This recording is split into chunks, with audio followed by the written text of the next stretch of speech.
کہ رب تعالیٰ نے انسان کو اپنا خلیفہ بنایا ہے، اپنا نائب بنایا ہے روئے زمین پر، اور رب قادر مطلق ہے.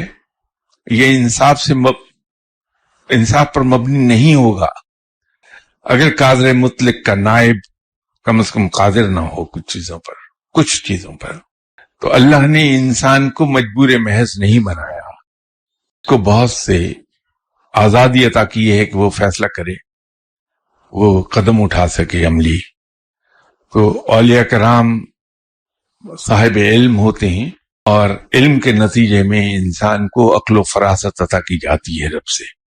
تو وہ اپنی عقل و فراست سے کام لیتے ہیں. جس دور میں وہ پیدا ہوئے ہیں، جس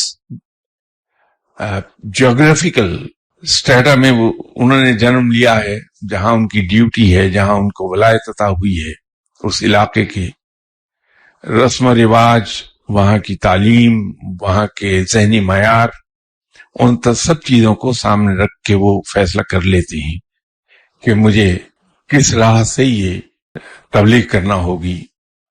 اللہ نے جو مجھے علم عطا فرمایا ہے دوسروں تک کس طرح سے میں نے پاس آن کرنا ہے، وہ اپنی عقل و فہم سے کام لے لیتے ہیں. اور ان کی گفتگو ہمیشہ اللہ کے اور اس کے رسول صلی اللہ علیہ وسلم کے حکم کے مطابق اپنے مخاطب کی ذہنی سطح کے مطابق ہوتی ہے. وہ گفتگو اس انداز میں کرتے ہیں کہ یہی سنت رسول صلی اللہ علیہ وسلم ہے. جب ہم اپنے مخاطب کی ذہنی سطح سے بلند باتیں کریں گے تو نتیجے میں انسان کا اپنا سر قلم ہو جاتا ہے.